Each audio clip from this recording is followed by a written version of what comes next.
Kicked the goal, which gave Juventus a 2-1 win in the first leg of the European Cup quarter-finals.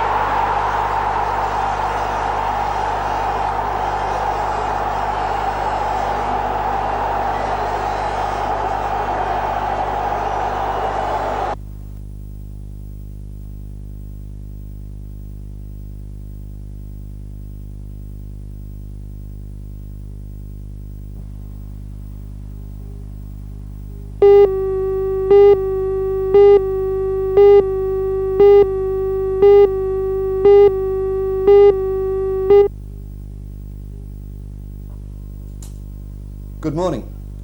Well, if you want any proof of the necessity to make sure that your property and your assets are properly insured, let's go back a couple of weeks to the disasters in South Australia and Victoria.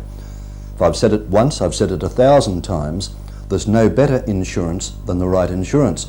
And I wasn't surprised in the least to find out that about 33% of the victims were either underinsured or had no insurance at all. That's what I meant to say. Now, on top of that, their contents weren't insured either. And quite frankly, I just don't see the point of not insuring homes worth $50,000, $75,000 or $100,000, or not insuring your valuables and your possessions. So to take that theme one step further, I would like to suggest, in fact I'll ask you the question now, do you have, for example, a fire extinguisher in your car? Do you have a fire extinguisher for the boat, the caravan, the home, and of course the garage? Now, if you don't, let me politely suggest you are asking for trouble. Now, you can buy a small fire extinguisher for around $20, and that once again is cheap insurance. And let me again take you back to those disasters. There was one very wise gentleman in South Australia who fortuitously had outlaid the sum of $400 for a firefighting pump. Now, these are properly designed pumps with the appropriate hoses.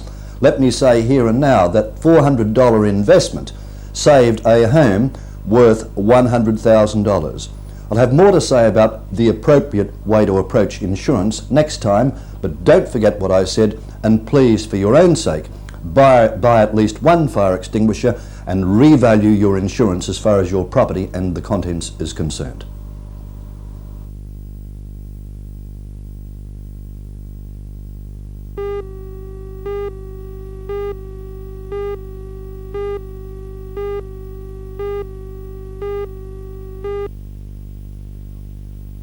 For Cessnock, this weekend is a double-barrelled celebration. The traditional Cessnock show runs tonight and tomorrow, and by itself the show has attracted its fair share of visitors, particularly those who follow equestrian events around the show circuit.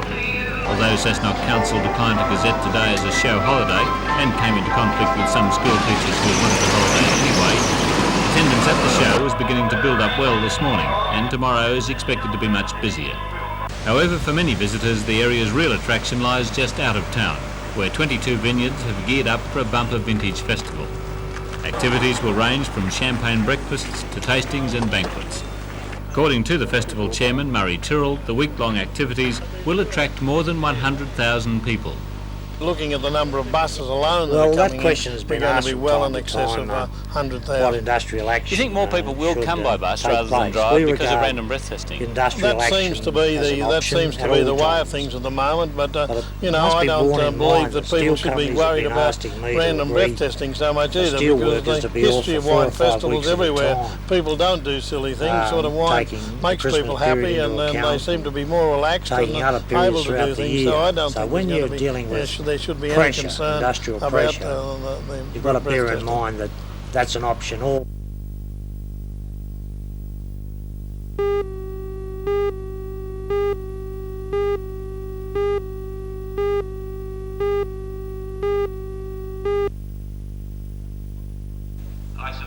Canon Hollingworth was a leading campaigner in the early 70s for the federal government inquiry into poverty, which resulted in the Henderson Commission of Inquiry. He has written 3 books on the subject of low-income earners, the most recent, Australians in Poverty, now in its 3rd edition. Canon Hollingworth says the numbers of Australians living under the poverty line is growing alarmingly. Well, the findings of the Henderson Poverty Inquiry have largely been swept under the carpet. Virtually nothing has been done about any of the major recommendations. The result is, of course, that the level of poverty, particularly amongst families, has increased dramatically. Although the base rate of pensions has kept pace with prices, the rate of payment for dependents and for housing has not. And when the government did another study 2 years ago, they found that the incidence of poverty amongst families, amongst sole supporting parents and the unemployed has gone up dramatically. Are there any facts and figures? How many people are under the poverty line in Australia? Well, that's what this particular study was all about. The government commissioned this, and they concluded that the basic figure was over 1 million. I think they tried to reduce the numbers as low as they could, and I think it's fair to say that there are between 1 million and 2 million people who are on or marginally above the poverty levels.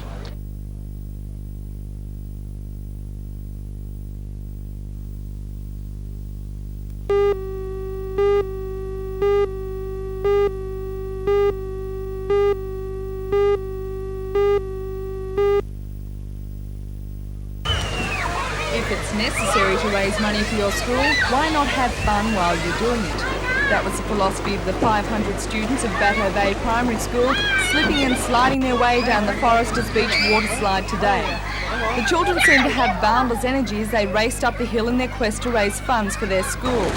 The sliders were sponsored for the number of descents they could make in an hour, and organisers hope $2,000 will be raised for library and resource equipment.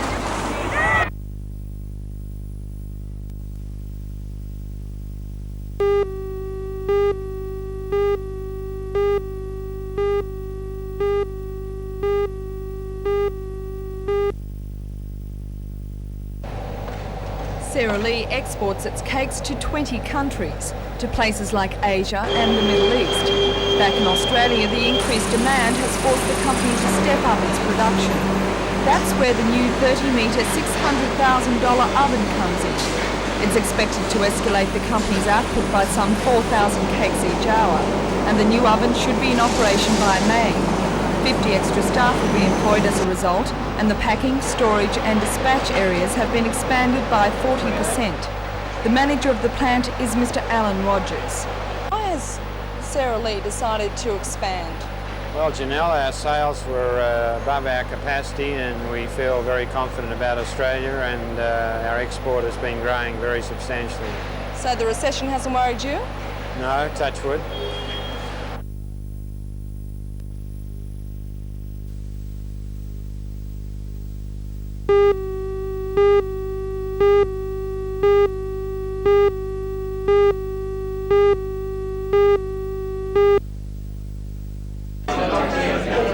The students have all graduated in their home country and are qualified doctors. They'll be doing their master's degree in clinical epidemiology, or in layman's terms, how disease and virus spread through a community.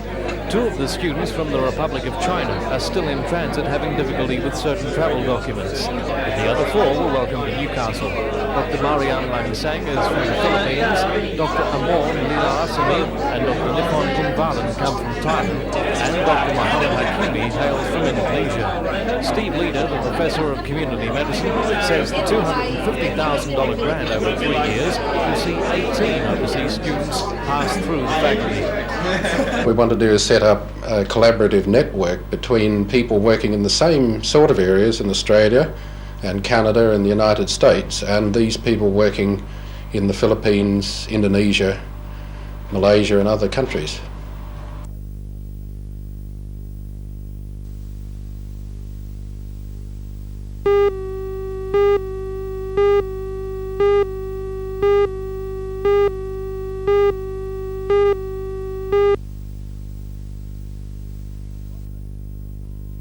The contract is to remove the existing gas turbine engine in the 45,000-tonne ship and replace it with 2 fuel-efficient diesel engines. The contract comes after 10 months of negotiations with BHP, and if this project is satisfactory, there is a chance that Valleys will be offered similar work on another BHP ship, Iron Curtis. There were a number of companies in Australia that were bidding for the job and quite a few overseas, and it got down to a narrow band of 4 or 5 in which we were the only Australian contender, and it's very good to see us come up. We're very pleased. What does it mean for your company? Well, it certainly means an opportunity to maintain our workforce. Hopefully we'll be able to increase it, but that's yet to be seen. We still got a lot of planning to go into the job. The engines themselves and gearbox will not arrive till July sometime, so there's quite some work to do yet. Tell us about them. You are importing some of the gear. Yes, the engines themselves come from Finland and the gearbox from Germany. The remainder of the components, though, will be predominantly Australian, and the figure of 3.1 million that you mentioned really is the Australian component. All up, it's about 5.1 million, including the engines and gearbox. Where is the Iron Cup Interior at the moment? It's presently in Sydney laid up, so this will put the ship back into service as a more flexible ship for use by BHP. When is the deadline for the contract? When do you have to have it finished? Well, we're aiming to have it finished by the end of October. This depends very largely on the supply of the engine and gearbox components, but hopefully by the end of October.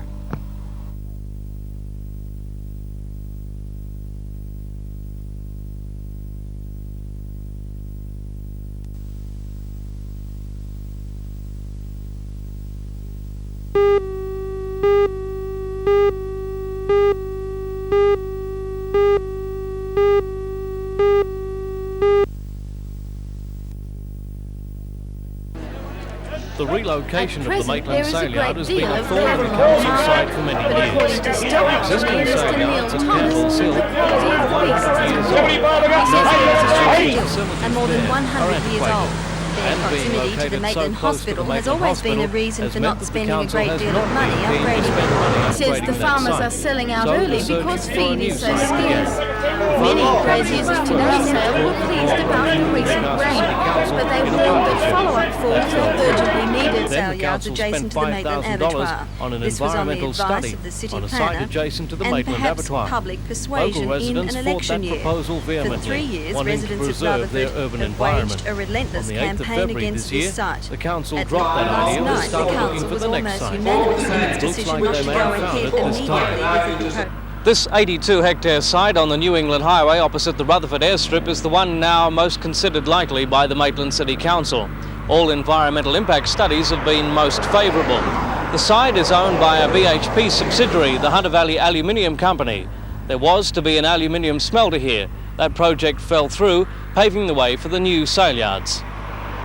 At last night's council meeting, it was decided to purchase the property for $150,000. The council also decided to engage a firm of consultants to prepare preliminary engineering studies on the construction of the new sail yards.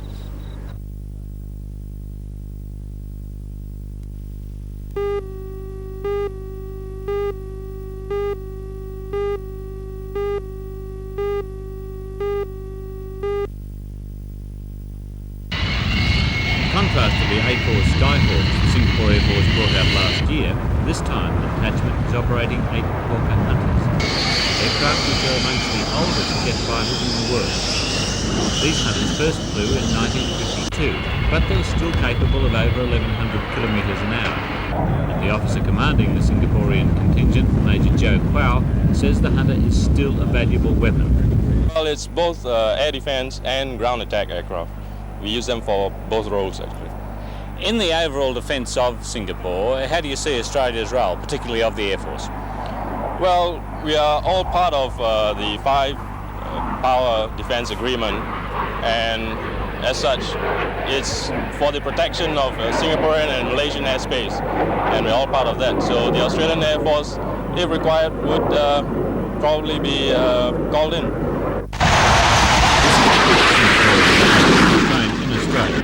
The main advantage for the pilots being a chance to practice cross-country navigation, an exercise that's difficult in Singapore because of that country's strictly limited airspace.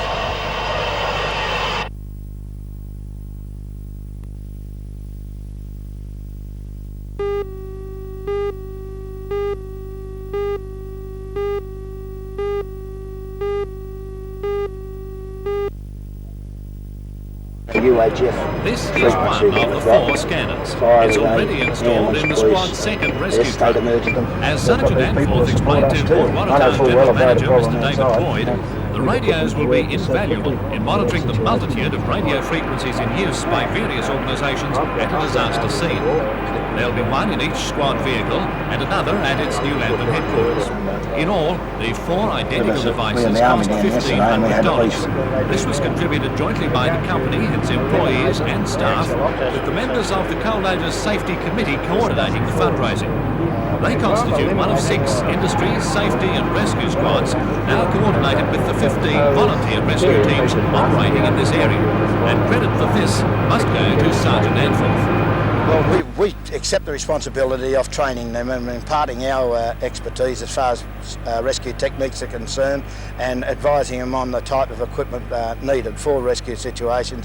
That has a twofold situation as far as we're concerned. What it does is it makes them capable of handling their own problems here and makes them compatible with us outside. Should we get a Granville or something of that nature, we would have some 21 squads of trained men that are compatible that we could take into that situation very quickly.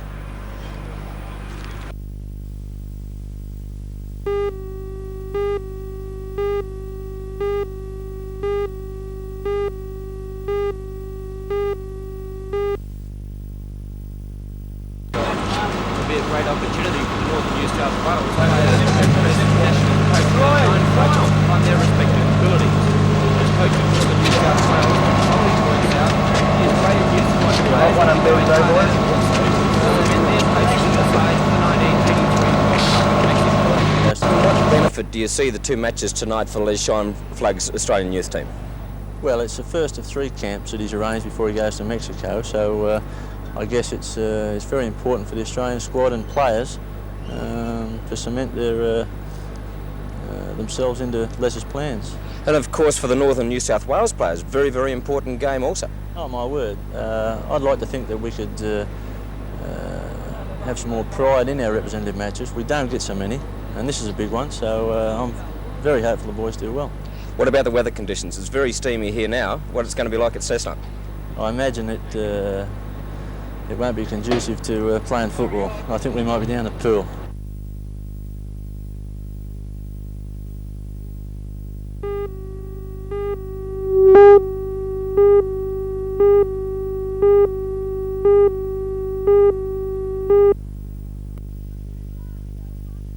Well done, Davey.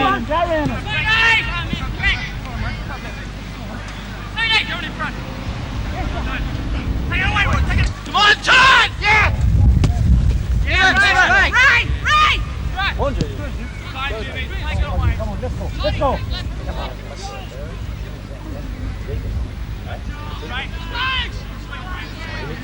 Come on, David. Come on, David. Come on, David. Come on.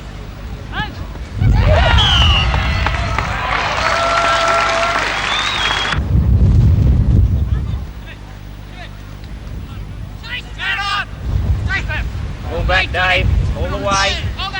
Louie!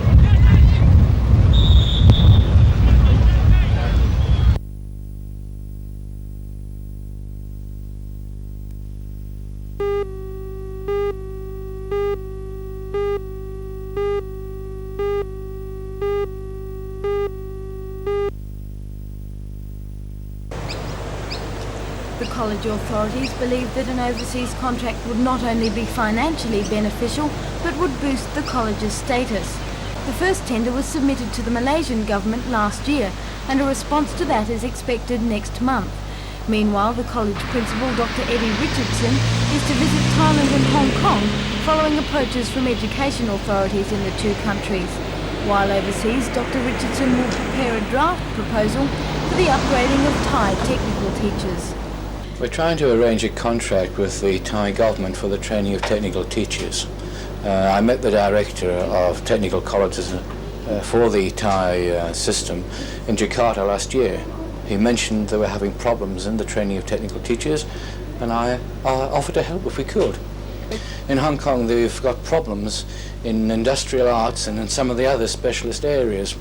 Their teachers are 3-year trained in these areas, 4-year trained in other areas. They would like to see an all-graduate profession. They don't have the facilities in Hong Kong for producing 4-year graduates in industrial arts. Dr. Cook suggested we have a conversion course for 3 years to 4 years. And I'm going to see whether we can sell our course to the Hong Kong authorities. Do you think Newcastle is a suitable college for that type of thing? Well, I would argue that we're the best equipped industrial arts college probably in the world.